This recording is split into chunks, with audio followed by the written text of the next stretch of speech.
우리는 지난 25장에서 예수님이 오시는 날에 대한 말씀을 우리가 배웠습니다. 그래서 열처녀의 비유와 달란트 비유, 그리고 양과 염소의 구별을 통해서 영원한 천국과 지옥으로 들어갈 사람에 대한 말씀을 우리가 배웠습니다. 자, 오늘의 말씀은 예수님의 마지막 인생길에서 베다니 나병 환자 시몬의 집에서 마리아로부터 마지막 장례의 표징인 향유를 받으심과 아울러, 그리고 가룟 유다의 배신과 또 유대인의 유월절이 아닌 인류의 구원의 표상인 성만찬을 하시고 그 성만찬을 통해 하나님의 구원의 새 언약을 우리에게 주심을 오늘도 말씀해 주는 말씀입니다. 그런 이 본문의 말씀은 그 시기가 언제일까요? 1절의 말씀 보면 이틀이 지나면 유월절이다 이렇게 말씀했습니다. 그러니까 오늘 예수님께서 마지막 이제 이 땅에 사시는 마지막 한 주간 중에서 끝인 바로 목요일임을 우리가 알 수 있습니다. 이날은 예수님께서 마지막 사역의 종결과 아울러 새로운 제도, 성찬의 제도를 주시면서 유대인을 통한 하나님의 구원의 계획을 이제는 예수님을 통하여 온 세계 사람들에게 주시는 새로운 언약이 세워지는 말씀이 오늘 저와 여러분이 읽은 본문의 말씀인 것입니다. 그러면 하나님은 이 언약을 위해 어떤 예표를 우리에게 주시고 있습니까? 자, 예수님은 지금 어디에 와 계시다고 말씀하고 계시죠? 나병 환자 시몬의 집에서 식사를 하고 있는 그 모습을 보고 있습니다. 그런데 예수님 바로 이 집에서 자신의 죽음을 알리는 의식을 치르고 있어요. 그것이 6절에서 13절의 말씀입니다. 나병 환자 시몬이 예수님과 그의 제자들을 위해서 아마 점심을 준비한 것 같습니다. 이때 마리아가 300데나리온이나 되는 그 값비싼 향유를 예수님의 머리에 붓습니다. 그러니까 이 행위를 보고 예수님의 제자들이 일제히 이 여인을 비난합니다. 왜 그 비싼 향유를 허비하느냐? 그것을 팔아서 가난한들에게 주면 얼마나 좋으냐라고 핀잔을 줍니다. 이때 예수님께서 이렇게 말씀하시지요. 이 여자를 괴롭게 너희가 하느냐? 그가 내게 좋은 일을 하였다. 가난한 자는 항상 너희와 함께 있거니와 난 항상 있지 아니하리라. 이 여자가 내 몸에 이 향유를 부은 것은 내 장례를 위하여 함이니라. 내가 진실로 너에게 이르노니 온 천하에 어디서든지 이 복음이 전파되는 곳에서는 이 여자가 행한 일도 말하여 그를 기억하리라. 오늘 예수님께서요, 이 나병 환자 시몬의 집에서 오늘 이 여인이 자기의 향유를 붓는 것이 장례의 예를 갖췄다는 것입니다. 자기의 장례를 위해서 이 향유를 부었다는 것입니다. 그러면 왜 하나님께서 하필 이 나병 환자 시몬의 집에서 우리 예수님의 장례의 절차를 치렀을까 하는 것입니다. 이 사실 나병은요, 하나님의 천벌로 표현되는 병입니다. 예수님은 이 나병 환자 시몬의 집에서 식사했다는 것은 이 나병 환자 시몬을 고치셨다는 말씀이지요. 그런데 바로 이곳에서 예수님은 한 여인으로부터 300데나리온의 향유를 부으심을 받습니다. 이것을 예수님께서는 자기 장례를 위한 것이라고 말씀하셨다는 것입니다. 그럼 이게 무슨 의미냐는 것이지. 이 나병이라는 인생의 저주가 예수님의 죽으심으로 인하여 새로운 향기로 변화됨을 말씀하고 있는 것입니다. 나병은 뭐지요? 죄악의 냄새입니다. 그런데 오늘 예수님이 이 나병 환자 집에서 하나님의 저주가 자기가 장래 죽음으로 인하여 새로운 생명의 향기로 변화됨을 나타내주고 있는 것입니다. 그러므로 예수님은 이 시몬의 집에서 우리의 구원의 향기이심을 나타내신 것이지. 그래서 예수님은 오늘 이 여인이 행한 행동을 뭐라고 얘기하죠? 이 복음이 전해지는 그 어느 곳에든지 이 여인의 한 행위가 기억되어질 것이라고 말하는 것입니다. 그러니까 나병이라고 하는 하나님의 천벌이 오늘 주님으로부터 말미암아 제거된 것은 오늘 이 여인이 자기의 죽음이 새로운 향기로 변화된 그것이 우리의 새로운 구원의 이정표인 것을 말씀해 주고 있는 것입니다. 또한 예수님은 이 구원의 향기는 바로 유월절 최후의 만찬에서 또한 선포됩니다. 우리 17절에서부터 29절의 말씀이죠. 이 유월절은 어떤 절기지요? 유대인의 독립기념일입니다. 이스라엘 민족이 국가로 인정받는 날이고요. 이스라엘 민족이 애굽에서 430년 종살이하다가 하나님이 약속해 주신 가나안 땅으로 출발하기 바로 그 전날에 행한 행사였습니다. 이때 이들은요, 어린 양을 잡고 그 양의 피를 임방과 문설주에 바르고 쓴 나물과 발효되지 않은 누룩이 들어가지 않는 빵, 이 무교병을 먹습니다. 그리고 그 다음날 아침에 이들은 애굽을 떠나 하나님의 약속해 주신 가나안 땅으로 출발한 날입니다. 이 날을 기념해서 바로 유월절이 지켜진 것입니다. 그런데 이 유월절의 이 잔치는 단순한 잔치가 아니라 이 잔치에 참여하고 어린 양과 쓴 나물과 그리고 초를 찍어서 무교병을 먹는 사람 모두가 다 어떤 사람이 되지요? 유대인이 되는 의식이기도 하였다는 것입니다. 무슨 말이냐면 오늘 이스라엘 백성들이 애굽을 떠날 때 유대인만 온 것이 아니라 오늘 유대인에게 나타난 하나님의 표징을 보고 그들과 함께 그 집에 모였던 모든 사람이 그 의식에 참여함으로 유대인이 되는, 선민이 되는 의미이기도 하다는 것입니다. 그런데 오늘 예수님은 이 유월절에 새로운 제도를 만드십니다. 오늘 예수님은요, 이 유월절을 준비하라고 말씀하십니다. 그런데 오늘 예수님이 이 식탁에 표현된 말씀을 보면 이곳에는요, 어린 양의 고기가 없다는 것입니다. 유월절에는 반드시 어린 양이 준비되어야 합니다. 그런데 예수님의 식탁에는 어린 양이 없었습니다. 이곳에는 빵과 포도주만 있었다는 것입니다. 그러시면서 예수님 이 빵을 축복하셔서 떼어서 제자들에게 주면서 뭐라 말씀하시지요? 받아 먹으라. 이 빵은 내 몸이라 라고 말씀하고 십니다. 그리고 포도주를 잔에 담으시고 감사하시고 또 그들에게 주시며 너희가 다 이것을 마시라. 이것은 제3을 얻게 하려고 많은 사람을 위하여 흘리는 바 나의 피, 곧 언약의 피라고 말씀하고 계신 것입니다. 그러니까 오늘 예수님은요, 이 유월절 이 잔치 이 만찬상에는 어린 양 대신 자신이 어린 양이 되어서 어린 양의 몸이 되고 어린 양의 피가 되어 우리에게 주신 것입니다.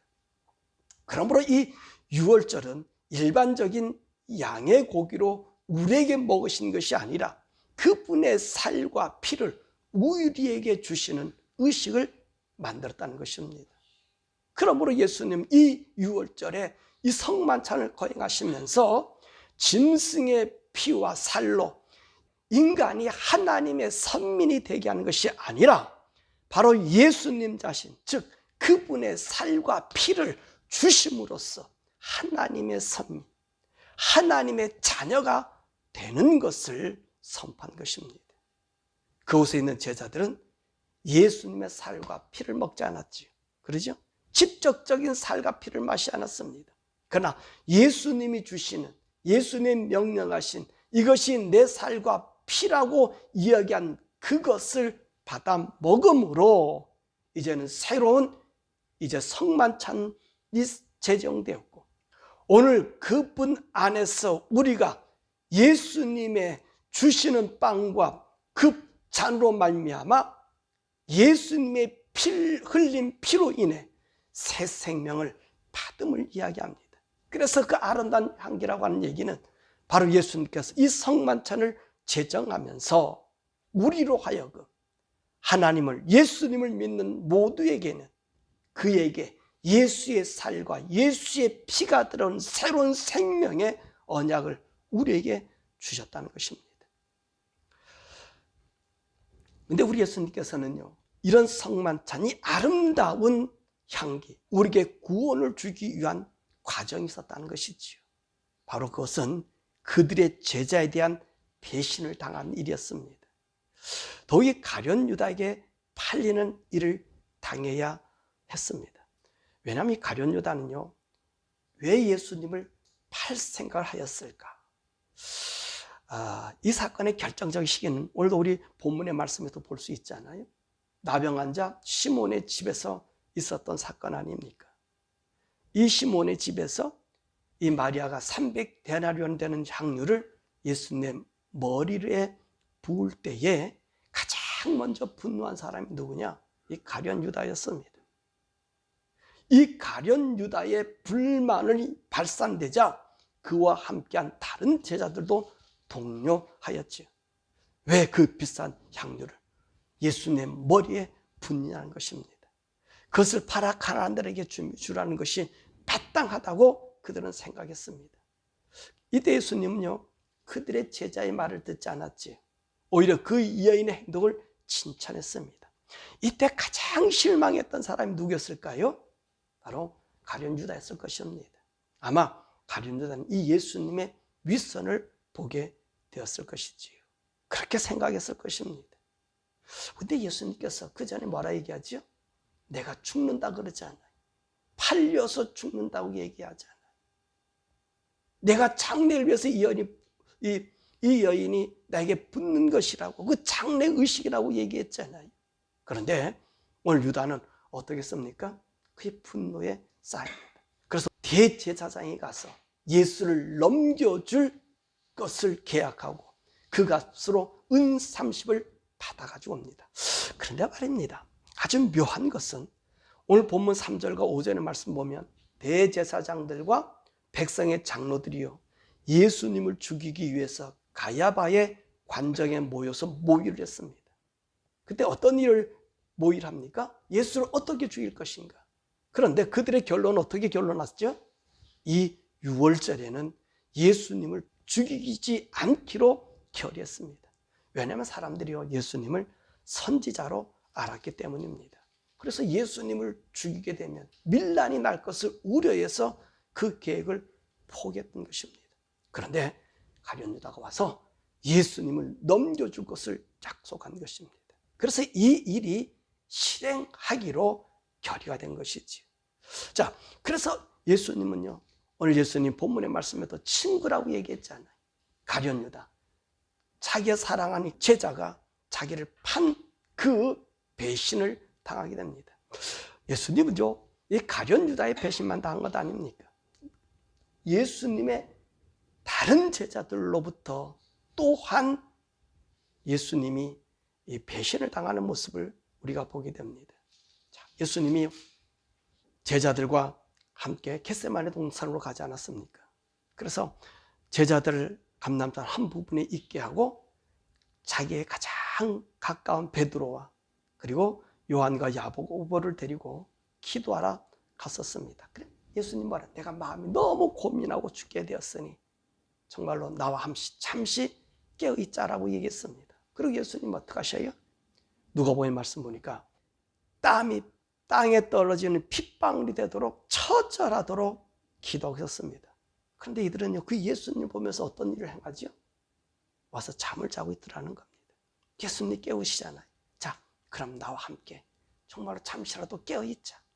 그리고 예수님 동일하게 그 일을 하고 기도하고 또 와보니 이들은 자고 있습니다. 이렇게 주님 3번이나 그렇게 했다는 거예요.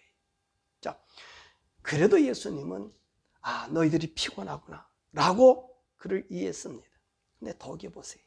정말 가룟 유다가 대제사장들과 백성의 장로들의 하수구를 데리고 오늘 예수님을 잡으러 오지 않았습니까? 그때 이들이 어땠습니까?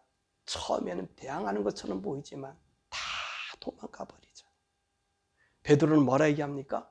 결코 자기는 도망가지 않겠다라고 하지만 베드로를 아마 필두에서 도망간 것 같아요. 다 도망가고 흩어졌습니다.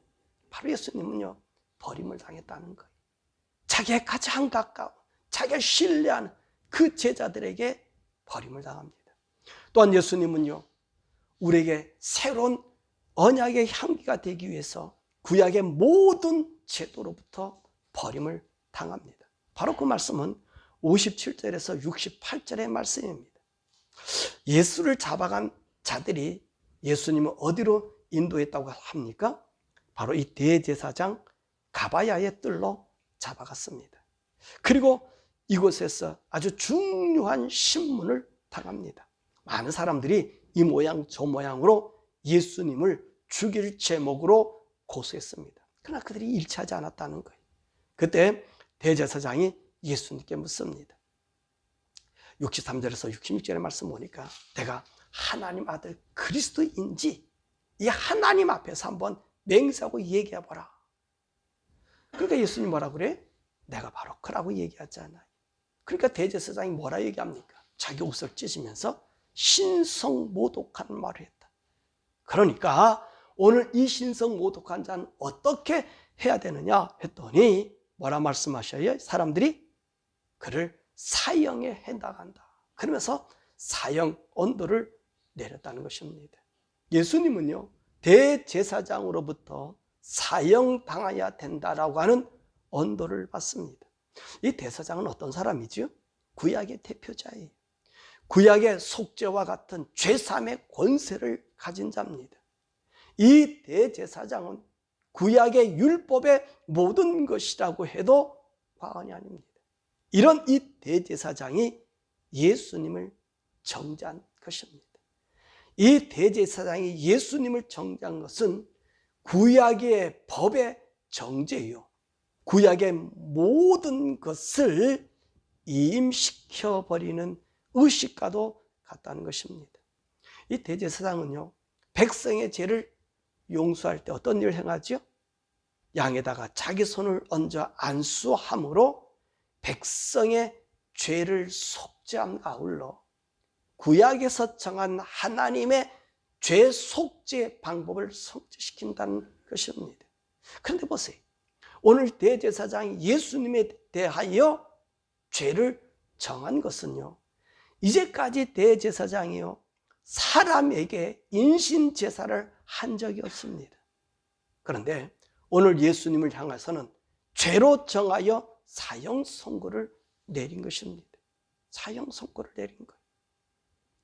오늘 대제사장이 예수님에게 사형 선고를 내린 것은 예수님이 인류의 죄를 용서하시는 하나님의 속죄의 어린 양이 되심을 증거하는 일이라는 것입니다. 그것도 속죄일에 이 예수님이 제물이 된 것이 아니라 유월절의 양으로서, 유월절은 어떤 것이라 그랬습니까? 바로 유월절은 민족의 해방의 날입니까? 모든 사람들이 애굽의 압제에서 벗어나 자유민이 된 하나님의 선민의 나라로 인정되는 날이 바로 유월절 아닙니까? 그런데 바로 그 유월절에 예수님이 모든 사람들을 해방시키는 속죄의 제물이 되셨다는 것입니다. 이것은 예수님께서 온 인류의 구원의 주가 되심을 선포받는 것이라는 것이죠. 오늘 예수님이 이들로부터 받은 제목이 뭐라고 얘기했습니까? 신성모독죄라는 것입니다. 자, 그럼 이 신성모독죄는 오늘 여기서 무엇을 의미할까요? 예수님은 분명히 하나님의 아들입니다. 맞습니까? 하나님의 아들입니다. 그런데 대제사장은 예수님을 하나님의 아들로 취급하지 아니하고 하나님을 모독하는 죄로 죽였다는 것이지요. 그러면 인간의 죽음은 무엇으로부터 왔죠? 바로 하나님을 모독하는 일에서부터 왔다는 것입니다. 인간이 하나님이 정하신 선악과를 먹지 말라는 명령을 어김으로 인해서 우리 인생들 속에는 하나님의 신성이 파괴되고 죄의 악이 우리를 사로잡은 것입니다. 그래서 죽음이 우리에게 찾아온 것이지요. 예수님께서 이 신성 모독죄로 죽임을 당하는 것은 우리 죄악을 영원히 도말시키는 죄의 사형인 것입니다. 그러므로 이 대제사장이 예수님을 신성 모독죄를 적용한 사형 선고는 다시는 그리스도 안에서 죄가 왕노하지 못하게 하는 죄의 죽음을 오늘 선언한 것이란 말씀입니다. 그래서 이사야 선지자가 예수님 향하여 뭐라 말씀하십니까? 우리의 모든 죄악을 그에게 담당시켰다고 말씀하신 것입니다. 그러면 왜 예수님은 구약의 모든 법으로 버림을 당해야 하느냐는 것입니다. 구약은 죄를 징벌하는 법입니다. 이는 인간이 죄에서 벗어날 수 없음을 알게 하여 하나님의 긍휼 안에 있게 하기 위함을 나타내는 것이지. 하지만 이 법의 진행자인 이 대표자인 대제사장은 어떤 사람입니까?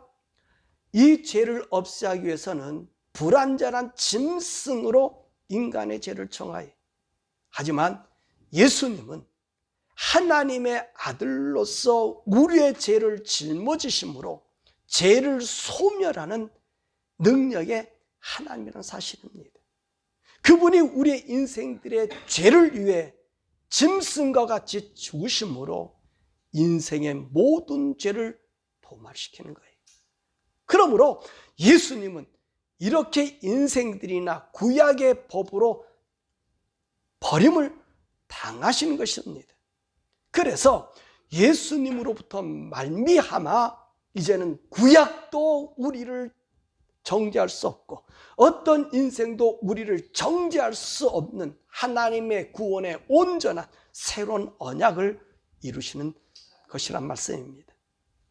그럼 왜 예수님은 이렇게 그의 제자들로부터 대제사장으로부터 구약의 모든 죄의 법으로부터 정죄함을 당해야만 하였을까 하는 것입니다. 하나님의 구원은요, 인간이 개입할 수 있는 것이 아님을 보여주고 있는 것입니다. 가룟유다의 배신이나 그 제자들의 배신은요, 오히려 하나님의 구원을 온전한 역사로 바꾸신 것입니다. 하나님의 구원의 역사에서 인간이 개입되면 그것은 하나님의 온전한 구원을 이룰 수 없는 또 다른 악이 될 수 있습니다. 왜냐하면요, 하나님 우리 죄를 용서하는데 거기서 우리 제자들이 함께 예수님과 고난과 고통을 당했다든지, 그리고 대제사장이 예수 대신 다른 양을 주었다고 하면 여러분 생각해 보세요. 하나님의 구원에 누가 개입된 겁니까? 인간이 개입된 거예요. 그래서 우리 하나님께서는 오늘 예수님이 어쩌면 고통스러운 그 죽음의 자리에 어느 누구도 개입할 수 없는 오로지 하나님의 구원의 계획 속에서만 이루어 나가게 하는 것입니다. 그래서 우리 주님 뭐라 말씀하세요? 오늘 베드로가 칼을 꺼내서 그 대제사장의 그 종 말고의 길을 쳤을 때 뭐라 말씀하셔요? 내가 오늘 하늘에 12 더 군단되는 그 영들을 불러올 수 없게 할 수 없느냐?